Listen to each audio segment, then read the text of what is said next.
I'm in Spain. I want to make Spanish rice the proper traditional way. Which pan should I use? This one? Or this one? Thank you. We all know what a paella pan looks like. Not so fast. For today's rice, I'll be needing this one, because I'm not making paella. Paella is that typical dry Valencian style rice.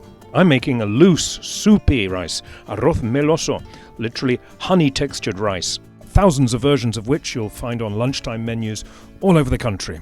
Señoras y señores, today's grassroots culinary report comes from Cataluña. Keen followers of pizza fans should recognize this border town at the easternmost part of the Pyrenees, these days mostly dedicated to shopping and other leisure activities, and also serving as a massive truck stop. So somehow I feel in particularly good company. Where am I? Leave your answer in the comment below. Now, for 2 people, you need a large chicken leg, 2 artichokes. Today, unfortunately, I'm cheating with frozen, the fresh item being unavailable in this strip of cross-border trade and travel. A sprinkling of peas. This herbed sausage has nothing to do with the recipe. Stop it, you'll spoil your appetite. Tomatoes and colourful peppers. And Spanish bomba rice if available. Otherwise, any short-grained paella-style rice is perfect. So before we start, it's worth knowing how to measure rice. In general, Spanish rice dishes call for 100 grams of rice per person. And I'm yet to see a Spanish person weighing rice. Because Spanish cooks know how much rice their fist holds. Mine, a fairly average-sized fist, holds just short of 100 grams. So I know for 2 people, I'll need 2.5 fistfuls of Spanish rice. So gastro pilgrims, don't let me catch you weighing rice again, or any other ingredients for that matter, unless you're baking. As the great Keith used to say, have a glass of wine and relax. Cheers. I'm using onion of the local Figueres variety, pink and delicious, garlic, saffron and mild Spanish pimenton pepper powder. Missing from the shot is chicken stock that should be already brought to the boil in advance before moistening the rice. Leave the bone in the chicken leg, I would, and brown all over in a good slug of olive oil.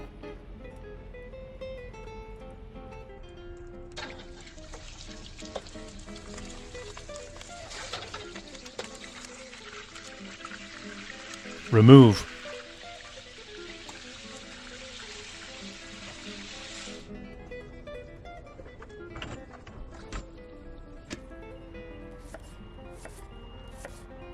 Onion. Sweat gently and season.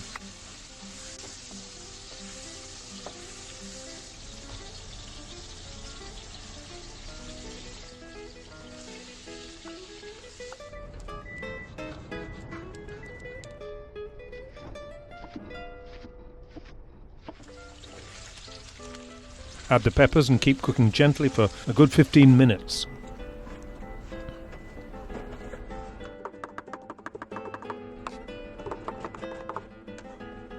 Chopped garlic after about 10.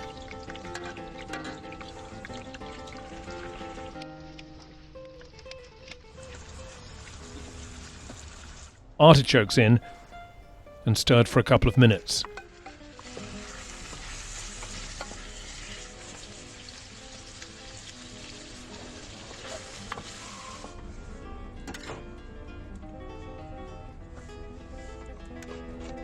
These out-of-season tomatoes are lousy. Luckily, I've got quality backup. Pepper powder. Just a quick stir and straight on top to prevent the powder burning the tomato pulp.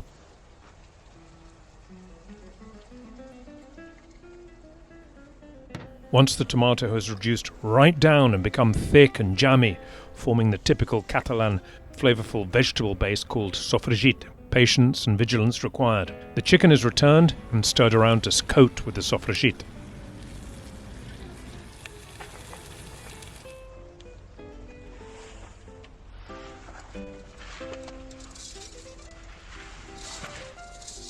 Now the carefully measured rice, which is lightly toasted for a couple of minutes. At this point, the saffron is sprinkled over. Boiling stock in. The total cooking time for the rice will be 15 minutes. The stock is kept at a strong rolling boil for the first 5 minutes, then should be turned down slightly for the remaining 10. Check the broth for salt as you go. If you notice the rice drying up, add a drop more boiling stock. My peas are extremely tender, so they go in with just a couple of minutes to go. If not, they can go in with the rice right at the beginning. The rice is set aside, covered, and allowed to rest for 5 minutes before serving. So you see, the rice is not exactly swimming in liquid, in broth, but meloso, honey-like in Spanish. We'd probably say creamy consistency in English. So I hope I've inspired you to try out this classic arroz meloso. Any questions you may have will be answered below, and do let us know how you get on cooking this rice. You can also click here for a classic mixed seafood paella from lovely Mallorca. Buen provecho!